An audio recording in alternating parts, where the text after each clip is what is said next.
পুরুষদেরকে বলতেছি 2 থেকে 4টা কাজ, 3 থেকে 4টা কাজ করেন, আমি আপনাদেরকে জান্নাত লেখা দিতে পারি।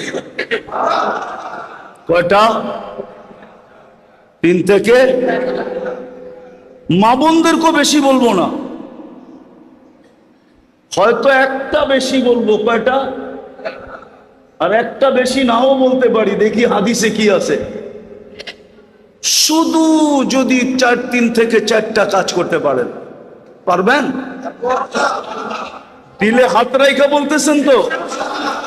হ্যাঁ, কঠিন কিন্তু হবে, কিন্তু মিলবে কি? কি চান? জান্নাত চান? লোভ লাগছে একটু? হ্যাঁ, হায় হায় হায়, চিরদিন মিলবে,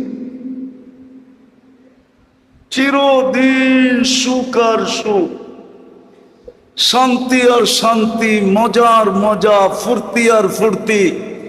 আমার তো আজকে মন চায় যদি পারতাম তাহলে আমি জান্নাত নামায়া আপনাদেরকে চোখে দেখায় দিতাম, এই দেখো জান্নাত।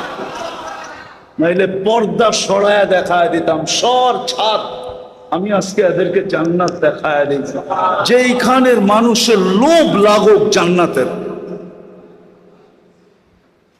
এরা মনকে বুঝাক। দুনিয়ায় তো আমরা সামাজিক ভাবে কিচ্ছু পাইলাম না, রাষ্ট্রীয় ভাবে কিচ্ছু পাইলাম না, সোসাইটিগত ভাবে কিচ্ছু পাইলাম না।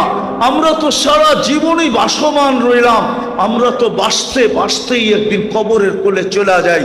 হায়, আমরা জান্নাতটা আজকের থেকে আর হারাবো না। পারবেন অঙ্গীকার করতে? কে কে পারবেন দেখি? আমি মা বোনদেরকে বলতেছি, আমার মা বোনদেরকে বলতেছি। তাইলে শোনেন, ইমান তো মাতৃকোলেই দিয়া দিছেন। আমরা সব কি মুসলমান, ঠিক না?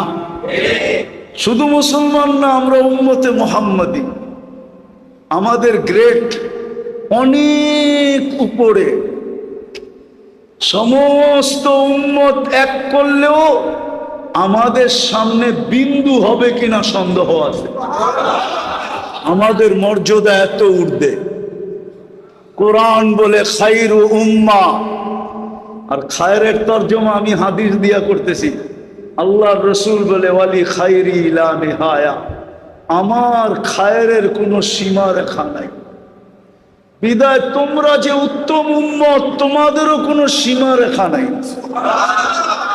ওই মুসলমান আর উম্মতে মুহাম্মদী জন্মসূত্রে বানায় দিয়েছে।